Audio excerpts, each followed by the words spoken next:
The constant struggle is over. Now there's a better way. It's HDIS. We home deliver bladder control products. We understand how you feel. For over 25 years, we've home delivered to many of the 20 million Americans who deal with incontinence. We offer all brands. We pay shipping and use plain, unmarked boxes. If we can help you or someone you care for, call for your free product sample pack and $45 in money-saving coupons. Our counselors will help you choose the right product. And unlike stores, we're always in stock. You'll get what you need. Satisfaction guaranteed. HDIS, the better way. For your free sample pack with your free catalog, $45 in money-saving coupons, and free product samples, call 1-800-905-9814. That's 1-800-905-9814. If you owe $10,000 or more to the IRS or state, this may be the most important phone call you'll ever make. I owed $87,000 in taxes. But listen. Your tax problem is settled. You only owe $3,500. What a great message. If you owe $10,000 or more to the IRS or state, then you owe it to yourself to call this number. Let our experts help guide you through the process of negotiating a tax settlement. Call this number or go to tax10000.com.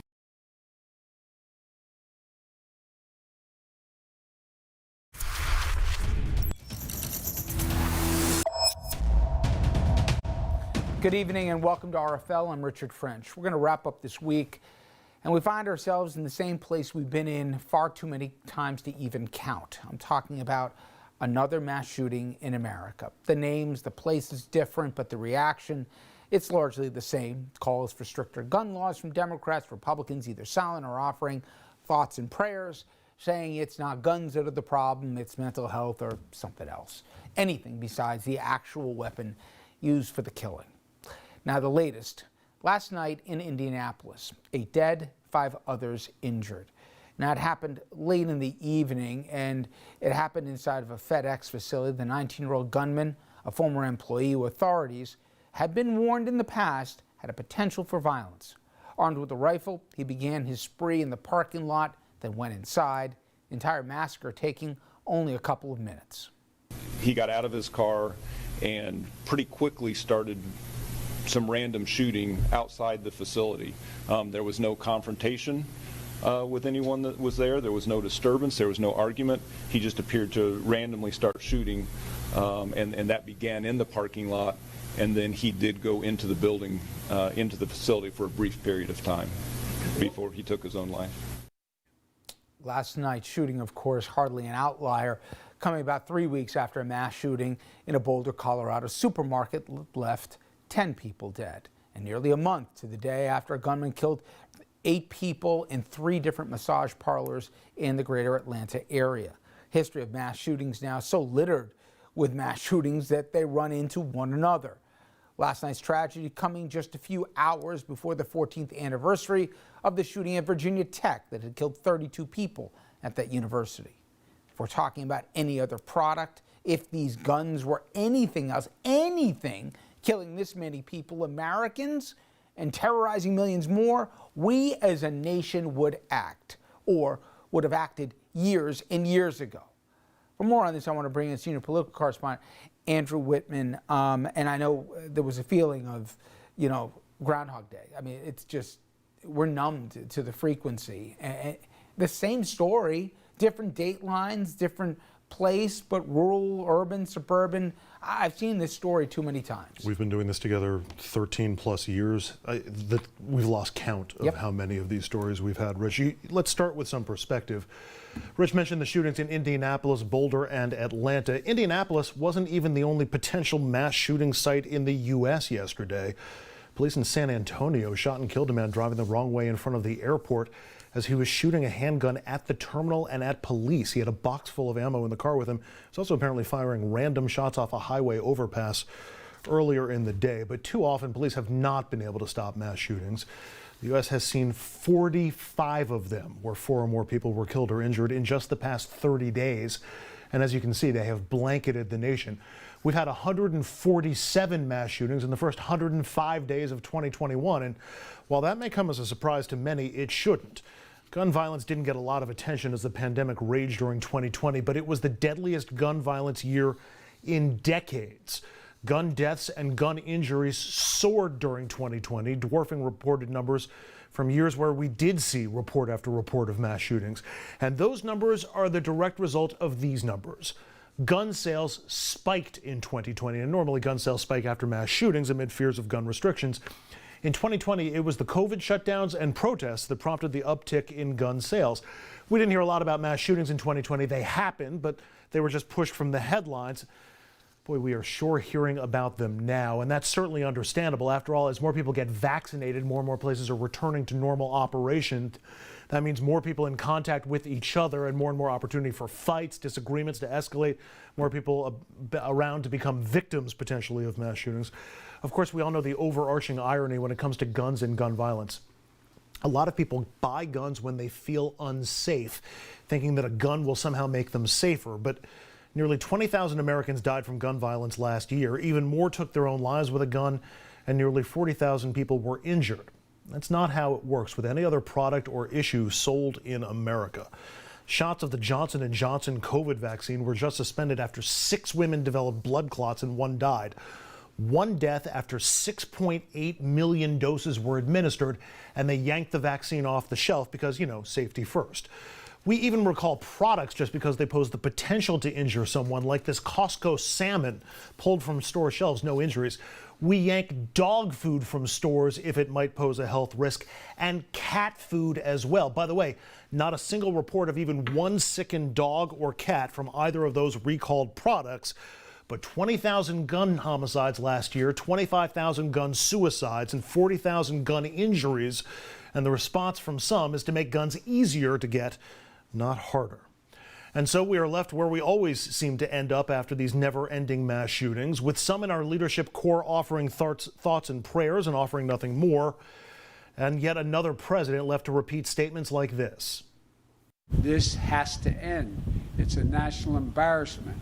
It is a national embarrassment what's going on. And it's not only these mass shootings that are occurring. Every single day, there's a mass shooting in the United States if you count all those who were killed out in the streets of our cities and our rural areas. It's a national embarrassment and must come to an end. President Biden has now inherited what has become one of our most reliable and most miserable presidential traditions, consoling the nation after so many mass shootings, like Bill Clinton did after Columbine. Perhaps now America would wake up to the dimensions of this challenge if it could happen in a place like Littleton, and we could prevent anything like this from happening again. We pray that she is right. That wasn't the case, because George W. Bush had to give this speech after Virginia Tech. Schools should be places of safety and sanctuary and learning. When that sanctuary is violated, the impact is felt in every American classroom and every American community. And it would happen again, and leading President Barack Obama having to give this speech after the mass shooting at Sandy Hook. The majority of those who died today were children. Beautiful little kids between the ages of 5 and 10 years old.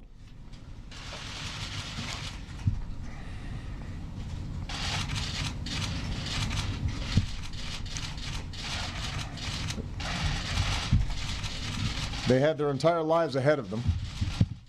Birthdays, graduations, weddings, kids of their own. Rich, one of the definitions of insanity is doing the same thing again and again and hoping for a different result. Our gun policy in the U.S. is insane by that definition. You know, you mentioned at our editorial meeting this morning, one of the dominant stories this week has obviously been some of the questionable shootings with law enforcement. And I don't want to throw a blanket over them. They're all very different. But one of the overarching issues is police don't know who's got a gun.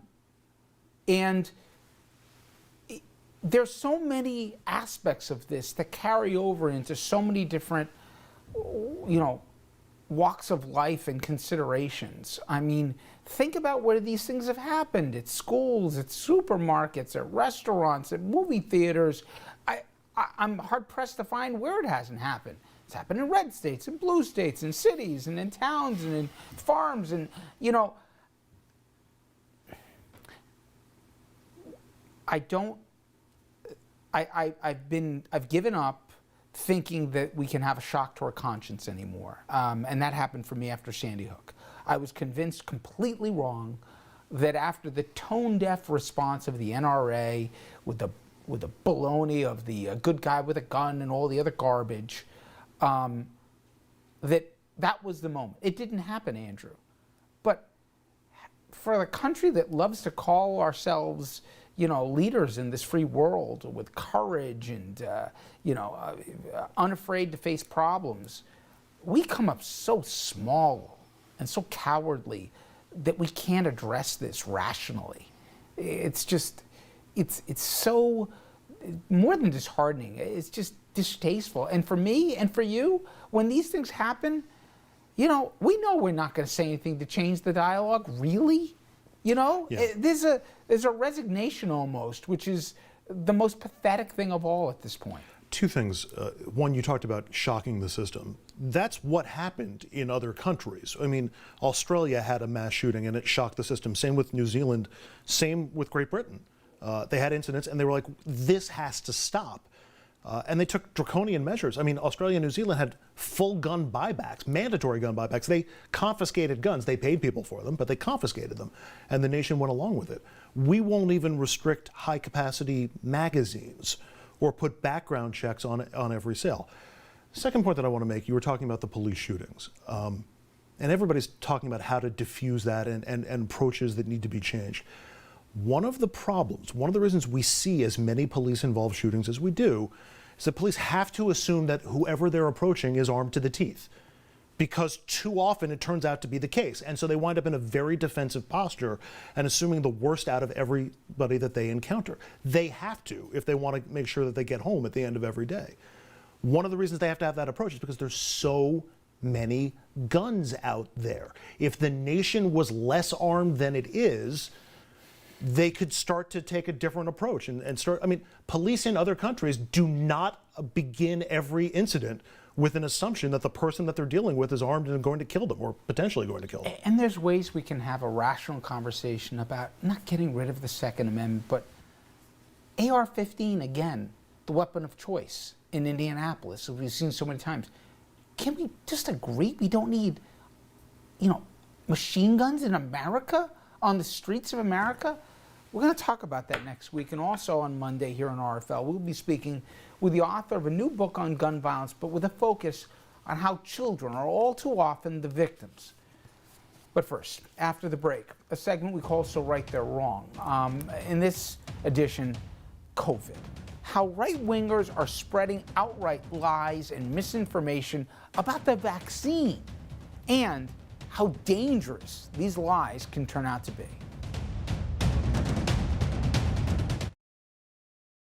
When you fall and can't get help, Help! you will lie on the floor for hours or days in constant, terrible anguish, which often results in a tragic outcome. But with Life Alert, one touch of a button can get you help fast. Don't worry, help is on the way. With any of Life Alert's 3 emergency systems, help can be summoned immediately, whether at home, I've fallen and I can't get up. in the bathroom, I've fallen in the shower. or on the go. Help! I'm in the park and I can't get up.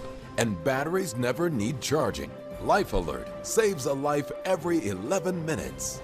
For a free Life Alert brochure, call 1-800-215-6582. That's 1-800-215-6582. Call now. 1-800-215-6582. I didn't know some Medicare Advantage plans may pay for dental visits. Did you? I didn't know some Medicare Advantage plans may pay for transportation to my doctor. Did you? I didn't know some Medicare Advantage plans may pay to have my prescriptions delivered directly to my home. Did you? These and more are important benefits some Medicare Advantage plans may give you. So if you're eligible for Medicare, call us right now because you may be eligible to enroll in a plan with amazing additional benefits. Some Medicare Advantage plans may pay for services like these: dental visits, vision coverage, hearing coverage, home delivery of drugs, even gym memberships. Some plans may include no copays for many services and 0 deductibles. Don't wait to find out if you're eligible to enroll in a plan that may include some of these wonderful benefits you deserve. Call us right now. The call is free, the information is free, and there's no obligation. Make this free call now to learn if you're eligible to enroll in a Medicare Advantage plan that may include additional benefits you want. Call us right now. I struggled to stand for a shower, and after falling in the tub, I felt it was only a matter of time before I broke a hip. If you worry about the risk of an accidental fall getting in or out of the bath, could a walk-in tub be right for you? Search Consumer Affairs walk-in tubs to find great deals, like a free shower package upgrade. Once you turn 60, you have to realize there are limitations, whether you want to admit it or not. My walk-in tub has helped me to continue to enjoy a much better quality of life. Why decide between a walk-in tub or shower when you could have both? Call now and we'll upgrade your new Safe Step walk-in tub purchase with our exclusive free shower package. My husband said walk-in tubs are for old people, but I was more interested in feeling young and staying in the game. That's why I recommend a walk-in tub to everyone. Call 800-993-2023. That's 800-993-2023. 800-993-2023. Call now.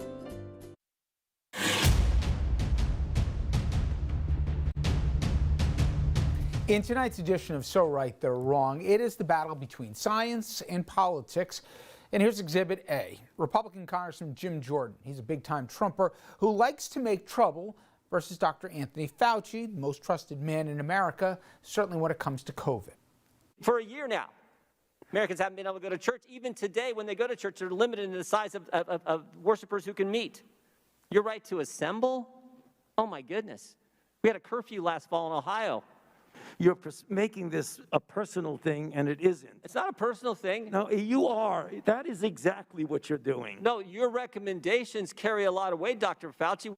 My recommendations are not a personal recommendation. It's based on the CDC guidance, which is and I'm asking the question, what measures have to be attained before Americans get their First Amendment liberties back? I just told you that. No, you haven't given anything specific. You said, we hope when this tell me specifically. Right now, we have about 60,000 infections a day, which is a very large risk for a surge. We're not talking about liberties. We're talking about a pandemic that has killed 560,000 Americans. I get that, what we're talking about. Now, major vaccine makers are saying that people could need a booster shot in 6 months or a year and possible annual inoculations after that. We're not nearly over with this thing. But we've got media echo chambers over on Fox News who make a difficult situation even worse by saying things like this. Maybe more than 100 million people have had the COVID infection already. The Biden administration is saying all of them should get the vaccine, but no one has bothered to ask why. Like, what is that? Sincere. They're instead asking us, they're saying, why aren't we vaccinated? Wait a minute, hang on just a second. You're not giving me complete information here. I have already had it. Why do I need to be vaccinated again? Oy. Tucker Carlson and Glenn Beck form quite a pair. Take a listen to Laura Ingraham. Again, these are primetime voices on the conservative network of choice here for Americans. We're going to deal with what Fauci will not say about when you can actually have your life back. I think that's the problem. People are like, well, maybe I'll get the vaccine because then I'll get my life back. But then they find out that's kind of a bait and switch. They don't get their life back if they get a vaccine. I think that's the number one problem they're having with this messaging on the vaccine, because they're like, why should I get vaccinated? I'm not even going to get my freedom back. You wonder why we have a political divide in this country? Well, you can look at the polls. Overall, brand new numbers show that 6 in 10 people have either gotten vaccinated or they will when eligible. But when you break this down, look at this. Biden voters the number substantially higher. Trump voters, oh my God, you can see the drop-off. And Andrew, when I hear Jordan, Representative Jordan, say that nonsense, as if Fauci wants to keep people in masks or to mitigate and the rest, and, you know, it's purely done out of spite or out of some political motivation. He's a congressman. How many hearings has he heard? A colleague of his died, by the way, of COVID. Okay, but beyond the facts, he knows better. Yeah. And to play this thing, this canard, that now people will hear this and they'll fight science and fight the national interests.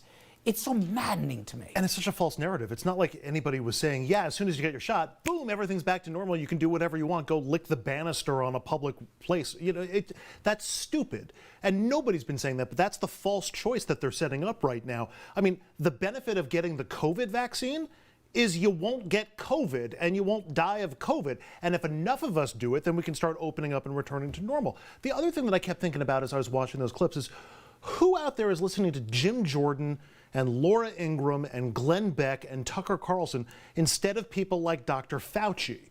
Who makes, and it seems asinine, but when everybody you're listening to, when everybody on the network you're turning to is saying the same thing again and again and again, that's how it starts to get down to people at home. And again, this isn't about politics, but I do remember when Bob Woodward had Donald Trump on audio saying, this thing's a killer. This thing's terrible. I don't want to tell people to freak them out, because the belief was the American people wouldn't be able to handle the truth. And at the same time, the president's telling us, you know, go pack the pews. Well, that lie was being perpetrated or hidden from us. He's talking about our liberties, Jordan, in the next breath, and that the science and the medicine, where nearly 600,000 Americans have died, that we are being, you know, somehow shunted because the doctor said so. But that is about politics. That is about politics. It's about backtracking and trying to amplify and improve the dismal record of Donald Trump. It's about trying to somehow put blame or assign fault, even though there shouldn't necessarily be fault ascribed, to Joe Biden, so that they can then use that against Biden and Democrats moving forward. This is all politics. But unless we all get the shot, or at least the vast majority of us, we don't get what we all want. It was the same thing Jordan wants. We want to go back to normal, but Jordan's doing his best, whether he'll admit it or not, to keep us in this situation, and the ER still packed. And if we never get out of that situation, who will he blame for it? That's the answer to the question. I'll give you a hint, he's in the Oval right now. All right, we come back. Derek Chauvin trial, it's in recess till Monday, but when we do return from the weekend, closing arguments begin. After the break, we're going to have a recap, but what so far we've seen in the courtroom, and also show you some of those powerful moments. Guys, got hair loss? I know what you're thinking. Should I shave my head? Comb it over? Wear a hat? Just stop. This isn't 1970. Keep your hair and your confidence, because Bosley, America's #1 hair restoration expert, can give you your real hair back permanently. Check them out today, because they're giving away an absolutely free information kit and a free gift card to everyone who texts SHINE to 234-234. Dude, you don't have to look like your dad, because this isn't your dad's hair loss treatment. People all over the country trust Bosley because they're ahead of the curve. They use the latest technology to give you your real hair back. And the best part, Bosley's permanent solution is protected by the Bosley Guarantee. Let them show you for free how awesome your hair could look with an absolutely free information kit and a gift card for $250 off. Text SHINE to 234-234. Ask about the Bosley Guarantee. That's SHINE to 234-234. Has your AC busted, computer crashed, appliance broken? Then you need ARW, American Residential Warranty. Hi, it's me, Anthony Sullivan. And yes, you've actually caught me at home relaxing, because life's been pretty worry-free since I got coverage with American Residential Warranty. Home appliance repairs and replacement can cause stress and cost you over $3,000 per year. But starting at less than $1 a day, ARW has home warranty plans that cover household appliances, systems, and electronics. Parts and labor included. When I needed ARW, they were there. My oven actually took a dive in the middle of making a big dinner for family and friends, picked up the phone, called ARW, they repaired it, dinner saved, that easy. My air conditioning broke on a Sunday. It was so hot, I called ARW and they came out and fixed it right away.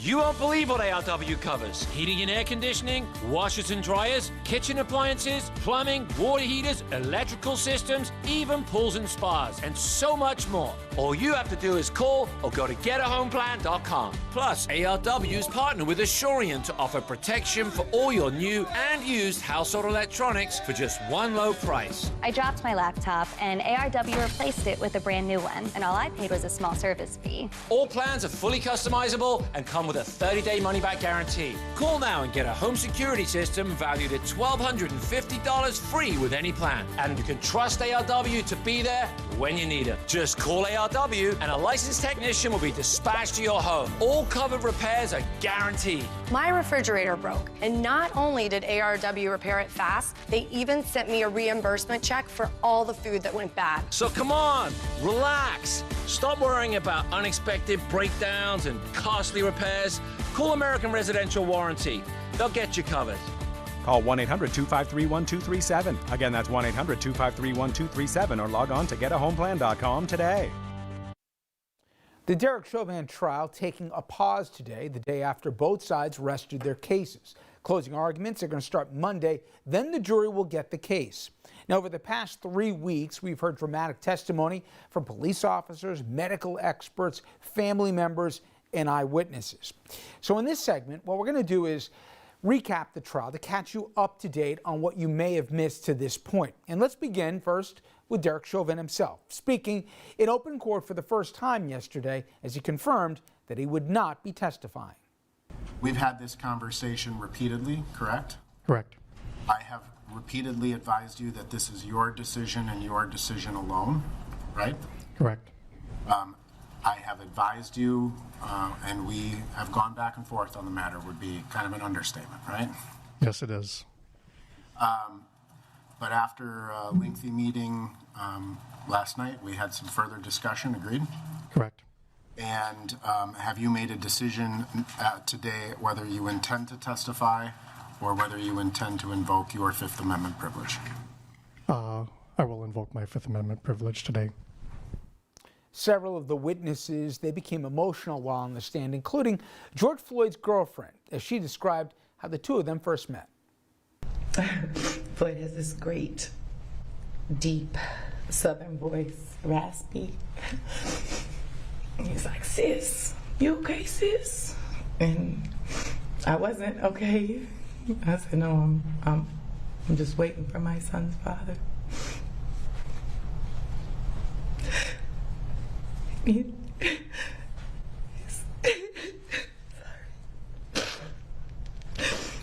said,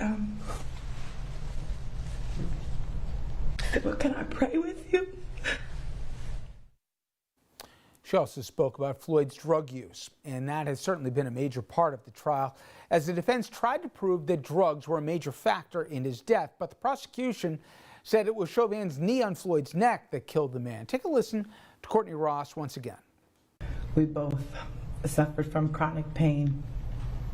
Mine was in my neck and his was in his back. We both had prescriptions, but after prescriptions that were filled and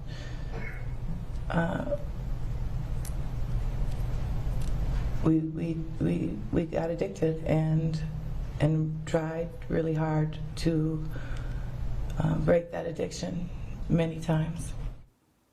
So as I mentioned, there was no debate that there was drug abuse and drug use even on that day by George Floyd. However, world-renowned pathologist Dr. Martin Tobin said on the stand that fentanyl was not the cause of death, even though that drug and methamphetamines were in Floyd's system.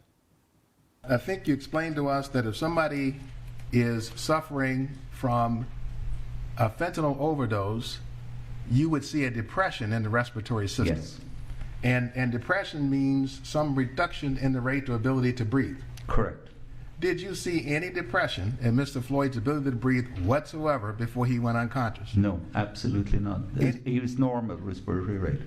Any evidence then that any fentanyl in his system depressed his breathing in any way whatsoever? No, and that's further borne out in the carbon dioxide. The medical examiner who performed the autopsy on Floyd agreed with the Dr. Tobin that you just heard. The other significant conditions are things that played a role in the death but didn't directly cause the death. So, for example, Mr. Floyd's use of fentanyl did not cause the subdual or neck restraint. His heart disease did not cause the subdual or the neck restraint. However, a defense witness who's a former medical examiner said that Floyd's death was a combination of drugs, carbon monoxide from the car that Floyd was pinned near. The toxicology, the fentanyl and methamphetamine, there is exposure to a vehicle exhaust, so potentially carbon monoxide poisoning, or at least an effect from increased carbon monoxide in his bloodstream, and paraganglionoma, or the other natural disease process that he has. So all of those combined to cause Mr. Floyd's death. And for what it's worth, a rebuttal witness was brought back by the prosecution that disputed that the carbon monoxide levels in George Floyd were anywhere near the levels as at least alleged by that witness. Okay, use of force. Another central issue in this case is prosecutors called several police officers to take the stand, all of them saying what Chauvin did was totally inappropriate and against police procedures. Chief of Police in Minneapolis, one of them. Thousands of calls that our men and women respond to. It is my firm belief that the one singular incident we will be judged forever on will be our use of force. And so, while it is absolutely imperative that our officers go home at the end of their shift, we want to make sure and ensure that our community members go home too. And so sanctity of life is absolutely vital, that is the pillar for our use of force. Defense witnesses, of course, saying the opposite, including this former officer. I felt that Officer Chauvin's interactions with Mr. Floyd were following his training, following current practices in policing, and were objectively reasonable. So now I'm going to wrap up this segment with George Floyd's brother. He broke down on the stand when he spoke about his late brother and also their late mother. As my mother, she's no longer with us right now, but that's my oldest brother, George. I miss both of them. I was married. In May 24th, I got married. And my brother was killed May 25th. And my mom died on May 30th.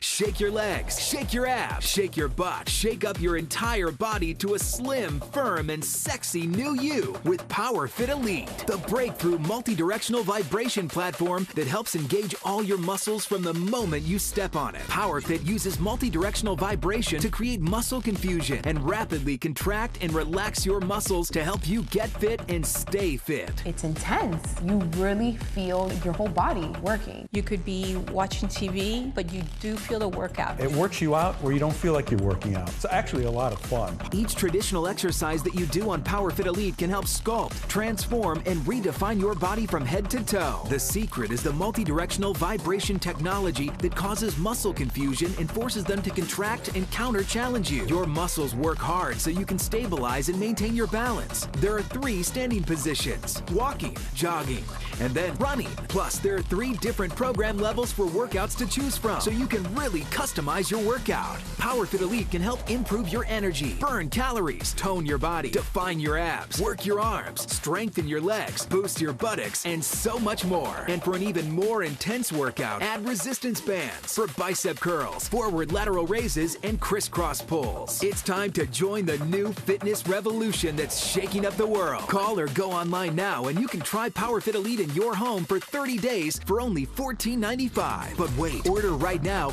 and we'll upgrade you to the deluxe set that includes the complete workout guide, the power bands, and the handy remote control. That's an over $80 value free. Try PowerFit Elite in your home for 30 days. And if it's not the best workout system you've used, just return it for a refund of your trial price. But hold everything, we'll also add our healthy eating plan to help you achieve your best possible results free. Try PowerFit Elite in your home for 30 days for only $14.95 and experience the power of extreme vibration. Order. Need life insurance? SelectQuote found Jacob, 40, a $500,000 policy for only $19 a month. And SelectQuote found his wife Wendy, a $500,000 policy for only $17 a month. Our secret?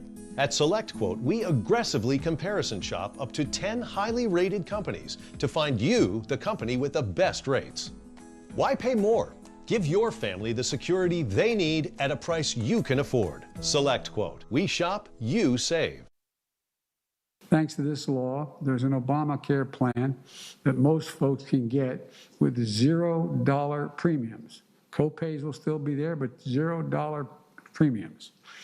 4 out of 5 Americans shopping on the Obamacare marketplace can get quality health care with a premium of $10 a month or less. President Biden talking about the Obamacare subsidies included in the $2 trillion stimulus bill that he signed into law last month. And back in January, just days after he took office, the president, he signed an executive order to reopen enrollment in the Affordable Care Act. Now, this all comes after Donald Trump spent 4 years trying to gut Obamacare with his own executive action and lawsuits that made its way all the way to the Supreme Court. But the ACA is still standing and even expanding. A brand new book describes the battle to get the Affordable Care Act passed in the first place, where it falls short, and how it's evolved over the years. It's called The 10-Year War, Obamacare and the Unfinished Crusade for Universal Coverage. Andrew spoke with that book's author, Jonathan Cohn, recently. Jonathan, in your book, you draw a line from Obamacare, especially its lack of public option or anything pushing towards universal coverage, and what became essentially the default Democratic position on health care in 2020, which is supporting universal or near universal health coverage. How did that happen? What happened in the years between 2010 and 2020 to shift the Democratic position so dramatically? Well, I don't know if they would say it was quite so much a dramatic shift. I mean, as far as the way I look at it, I mean, the Democratic Party has been about universal health care really going back since the time of Franklin Roosevelt and Harry Truman. Remember, it was Harry Truman in the 1940s who came out and said we should have a universal healthcare system and campaigned on it. And Democrats had been sort of campaigning on it again and again and again and trying to get there, failure after failure after failure. They did make a big breakthrough with Medicare and Medicaid in the 1960s, but that was really the one big success. So in 2010, really Democrats were saying, look, we're going to keep trying to get to universal coverage. This plan will get us as close as we think we can get right now. It'll put kind of the key pieces in place. And then hopefully once that's done, we will be able to then come back and improve on it and eventually get to the point where healthcare is a right in this country, like it is in every other developed nation. The Democratic frustrations with Obamacare that you write about make me think of an old quote from FDR that I believe President Obama echoed to a group of activists. I think he was talking about healthcare, but I could be wrong. FDR and Obama both reportedly told their supporters, "You've convinced me, now go out and make me do it," essentially saying, I'm with you on the policy, but the politics don't add up until you change the politics. Are we seeing that Obama prophecy sort of come true? Is this the result of the public forcing leaders to take action? I think to some extent, yes, and it always is. I mean, you wouldn't have had the Affordable Care Act, you wouldn't have had Obamacare if not for the activism that led up to it. And now we're seeing this new push, in part because you have advocates who are pushing from that. And by that, I do include people like Bernie Sanders, who is advocating, obviously, for something even bigger. I mean, he wants Medicare for all, which would be, really kind of to wipe the board clean and have a new government plan. But simply being part of that push to have, the broad idea that we need to do more on healthcare, it really makes a difference. And I think that's one of the reasons we're having this debate now. What about the other side of the aisle? In your book, you note that the Republican Party has backed universal coverage in the past. Nixon did so, Romney as well. We've seen some Republican governors expand Medicaid, some grudgingly, but that's pretty much about it. Can Democrats get Republican buy-in on health care? And if so, how? Or do they have to do it alone?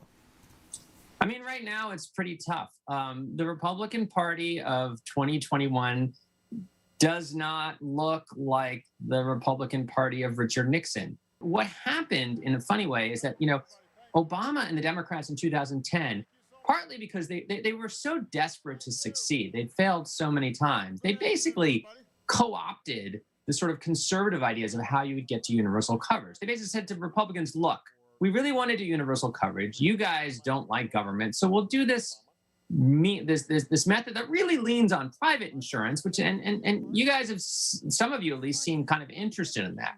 And instead of having by moving to the center, the hope was that some of the Republicans would move to the center and you'd get this kind of bipartisan agreement. Actually, something very different happened, the opposite. And Republicans just all moved further to the right. Today, it's not just that Republicans oppose Obamacare. I mean, they basically oppose universal coverage, just the concept. And so it's really hard to see how you can negotiate with that if your goal is to get everybody covered, because that's just simply not something the Republican Party today wants to do.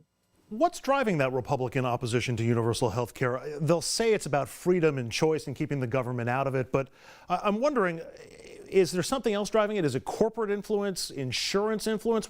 What's motivating the Republican position? Well, can we do all of the above here? I think there's several things going on. So some of it is the opinions of sort of corporations and interest groups that don't want it. The Republican Party as a whole has become more extreme philosophically in its opposition to government, again, compared to where it was, say, in the 1970s or even in the 1990s. There is this hardcore opposition to anything that expands government services. And then finally, at least when we're talking about healthcare and Obamacare, I mean, it is, you look at the history of the last 10 years, and I talk about this a lot in my book, it is just impossible to miss the fact that the opposition to Obamacare, it was as much about the Obama part as it was about the care part. This was a fight with Obama. It was opposition to Obama, and it was an opposition to what Obama represented. And look, I think some of that was about race, and there was a layer of that. And to be clear, there were plenty of people who opposed Obamacare for reasons that had nothing to do with race. Jonathan, for a moment, I wondered if the U.S. experience with COVID would impact the debate on health care and health coverage. Lots of Americans lost their jobs and with it their health insurance. I thought we might see an effort to decouple health insurance from work. I also thought maybe the focus on care might lead to a new push for universal coverage, given the shared experience that so many have had. It doesn't feel like either has happened, or has it? Do you think we might see something of a COVID bounce on health care, so to speak? The jury's a little bit out on that, and I think we need to wait and see where we go with this. I think it's certainly sensitized people to the importance of healthcare generally. It has not, right away sparked a big, we don't see people in the streets demanding Medicare for all right now as a result of this. But I do think there's a more subtle way it can move the cause forward, and it's this. If these COVID relief measures work, then we're in a place 6 months from now or a year from now. The economy is recovered, vaccinations have worked, and we're past the pandemic. And if people associate that in their minds with some of the steps that the Biden administration had the federal government take, then I think we might start to see faith in the federal government start to build up again. And people might say, gee, government can help us. Government can do good. And if we have that mentality, I think getting to a universal coverage program, truly universal coverage program where everybody has insurance, I think becomes a lot more realistic. Jonathan Cohn is a correspondent with Huffington Post. He's also the author of The 10-Year War, Obamacare and the Unfinished Crusade for Universal Coverage. Fantastic conversation, Jonathan. Really appreciate it. Thanks. Thanks for having me on the show. And coming up next, Amazon booming as people click instead of shop. But what is good, though, for the shoppers in Amazon may not be so good for the rest of the country. After the break, the author of a new book showing the huge impact the company has on millions of people from coast to coast will join us to explain. Clean up your lawn and garden the smart way with a DR Chipper Shredder.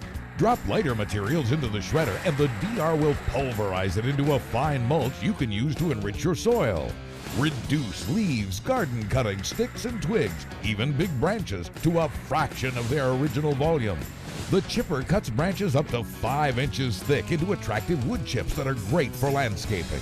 A DR chipper shredder is a complete yard and garden tool that turns your trash into treasure and leaves your property looking great. There's a full line of DR chippers and chipper shredders, including towable and 3-point hitch models. Go online to drchipper.com to request your free product catalog. All DR Chipper models are on sale and free shipping is in effect. Plus, with our easy financing plan, you can get your DR now and make low monthly payments. Hurry, this offer won't last, so go online today. That's drchipper.com. Are you over the age of 50 and considering buying an annuity in the next 60 days? I have some important news for you. Don't buy an annuity until you understand the pros and cons of annuities. Call now for this free book on maximizing your income in retirement. Annuity Do's and Don'ts for Baby Boomers from leading financial firm J.D. Mellberg. That's right, free. This book reveals little-known truths about annuities in simple-to-understand terms. Grab a pen right now, because we're about to offer you this free book that unlocks the 5 little-known truths we believe baby boomers and seniors should know before buying an annuity, and it's free. Call 800-851-7261. As a bonus, we'll also throw in a free annuity rate report. We researched numerous products and summarized rates and benefits of annuities, all from Silac Insurance Company. Call 800-851-7261. That's 800-851-7261. Call now. Attention timeshare owners. This is an urgent consumer alert from the Timeshare Exit Hotline, a national company specializing in helping consumers legally get out of their expensive timeshare contracts. We're offering you a way to legally get rid of your timeshare. So if you're fed up with the maintenance fees that keep on coming and want to learn if you can terminate your timeshare legally and permanently, call today. Call the number on your screen today. It's a free call. Amazon has certainly been in the news lately. First of all, it is doing bang-up business since the pandemic hit, as people sit home and shop instead of hitting the stores in person. Plus, workers at a huge distribution center in Alabama, they just had to vote on whether or not to unionize, and they overwhelmingly voted against organizing. It's a big win for the company, but workers' rights advocates say it is a big loss for their cause. My next guest, he wrote a new book about the company. It's called Fulfillment, Winning and Losing in One-Click America. I want to bring him in now. Let's welcome Alec McGillis. Alec, thank you very much for the time. Thanks for having me. Obviously, you knew when you started this project, you had an idea of Amazon, both its reach and its impact, but I fully expected to take a look at inequality, but when I first looked at this, I assumed it was going to really be that the consumption model was exhibit A in squeezing out the mom and pops or retail and buying online, but it reached so much more than that in terms of creating the haves and have-nots. Curious, did you see all the context before you started the project, or did you really think of it as, you know, more a treatise on how we consume things and its consequences? That's a really good question. I actually started the book not focusing on Amazon. I actually wanted to write a book about disparities in America, sort of regional inequality, the growing divide of our country into sort of winner-take-all cities like Seattle, San Francisco, New York, and DC, and a whole larger group of left-behind cities and towns. I've been watching that gap grow for years, and it's very unhealthy for our country. It's unhealthy for both kinds of cities, actually, and I wanted to find a way to write about it. And then I settled on Amazon as a frame to kind of come at that story.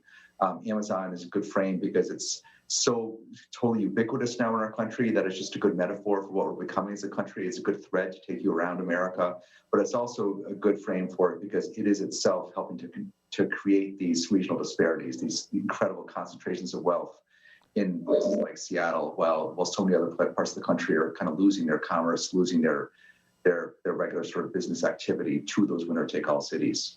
You know, for any author, it's always helpful when the news, in some ways, supports the premise or the need for the book. And you have both headlines and also cultural moments right now that speak to it. The vote that I just referenced in my intro. Explain why a labor force that by definition right now often are seasonal, they're not paid well, they don't get as many protections, certainly as we would have seen, forget about a generation ago, even less than that. Why would they vote in a way that was arguably against their self-interest?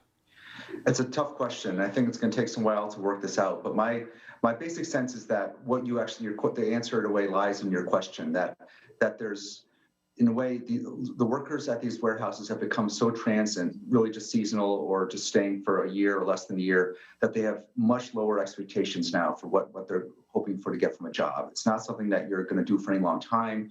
You don't care that much if you don't have any real voice on the job, if it's not, or you don't really care that much if it's not something that you can really build a career around, because you're just coming there for the time being.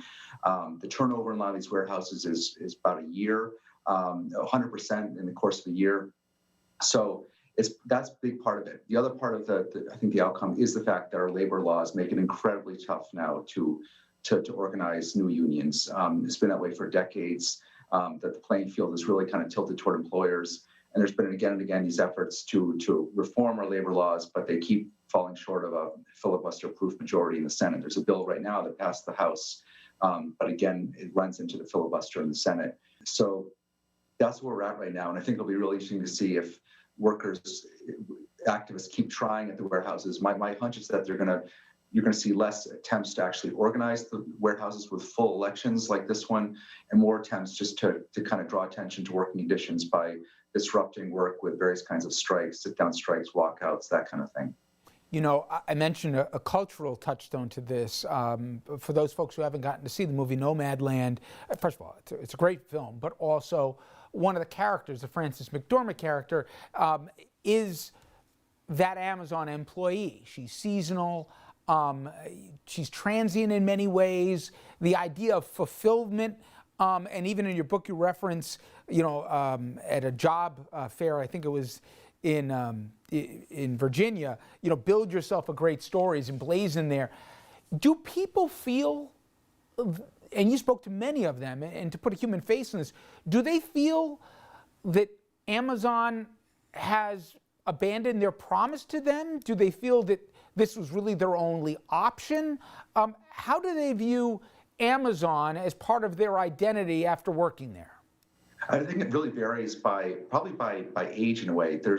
For younger workers, there's much less expectation of getting any kind of real meaning or purpose on the job. I think for a lot of the younger workers, it really is just a job. You're coming in to do it. You're not going to stay long. You're going to make some money and you're going to leave. For older workers, I think there is a sense of a real something that's been lost and something that they're missing because they've known something different. There's a figure in my book who worked for several decades at a big steel mill here in Baltimore, where I live.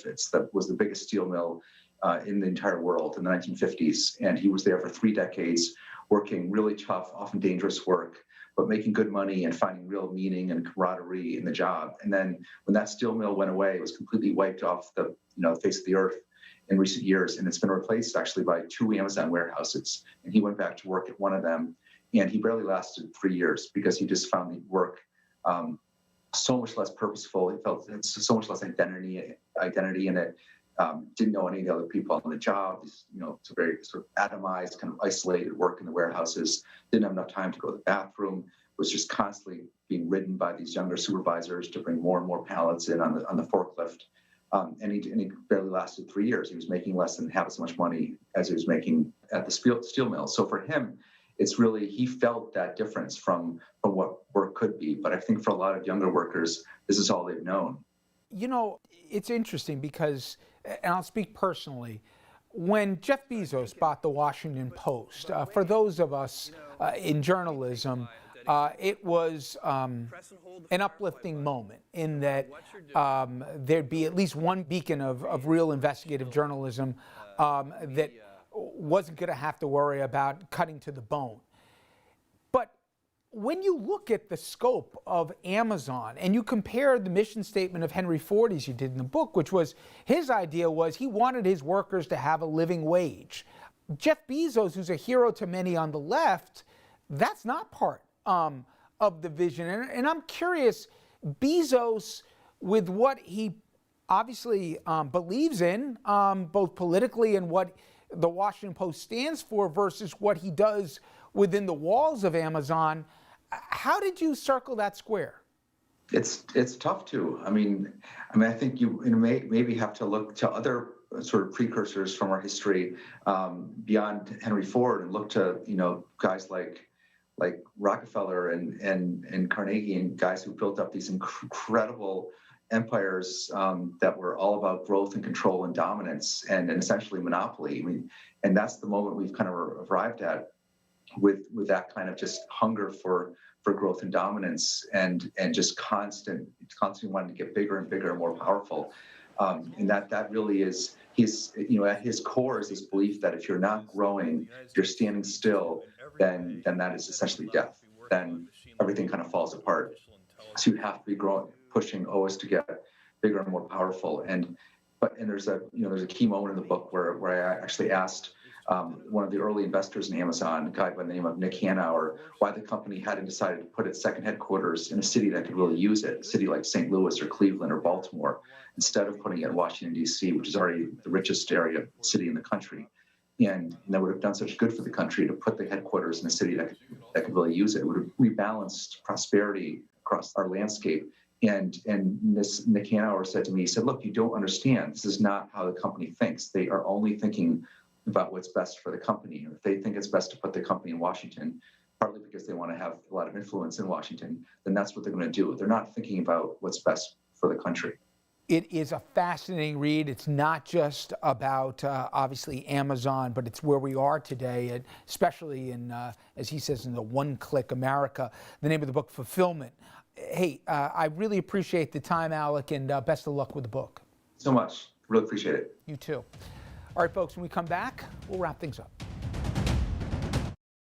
Villains, robbers, bandits, crooks, they're all over your TV screen. But the biggest thieves are behind your screen. I'm talking about the cable companies. They charge monthly subscriptions, fees, rentals, and force you to take long-term contracts. Well, it's time to say goodbye to the cable guy, because now you can watch 4K Ultra HD broadcast TV for free. Introducing Clear TV's new 4K Ultra HD design, the Premium HD. Just plug it into your TV and start watching for free. You will instantly receive top-rated network shows, local news and weather, sporting events, and even Ultra HD 4K broadcast shows, all for free. Thanks to a federal government mandate, all broadcasters are required to transmit a digital TV signal through the airwaves. The new Premium Clear TV lets you bypass cable or satellite to bring network and 4K broadcast shows directly to your television. Retract the antenna to keep it small or extend them for maximum reception. Setup was so easy. I took my Clear TV antenna, plugged it into the back of the TV, and now I can watch my favorite broadcast channels anywhere in the house for free. We're just off the coast here in the Gulf of Mexico receiving free network broadcast HD TV. Imagine all the free shows you'll receive at home. Basic cable and satellite services can cost you up to $80 a month. That's $960 a year and almost $10,000 over a 10-year period. Watch TV in as many rooms as you like with no additional monthly fees. Stop spending money you don't have to spend. Call or go online now and get your premium Clear TV 4K Ultra HD antenna for only $19.95. It's backed by our 60-day money-back guarantee. Order now and you can add a second Clear TV free. Just pay separate processing and handling. That's a $40 value for only $19.95. I can't believe I get all these channels for free. Plus 4K Ultra HD, Clear TV is for real. 8 years ago, my daughter called to say she was expecting our first grandchild, but I never heard her say it. So a few years ago, Gina bought me a Nano hearing aid. And now I love hearing Ryan call me Papa. And at only $297 for a full pair, they make a great gift for someone you know. Plus, call now and order one hearing aid, and Nano will give you a second absolutely free. Call 1-800-238-2857. And that is going to do it for our show, both tonight and for this week. Thank you, as always, for joining us and being a big part of the program. We'll be back here Monday, 6 p.m. Eastern Time. Till then, have a great weekend. Hope to see you on RFL. IRS, open up. The IRS is the most feared agency in the country and has the power to seize assets, garnish wages, and even put you in jail for back taxes and unfiled tax returns. Don't be a victim. Call Kick IRS right now and let us kick those IRS problems out of your life once and for all. Our powerful team of tax experts will fight hard for you and will not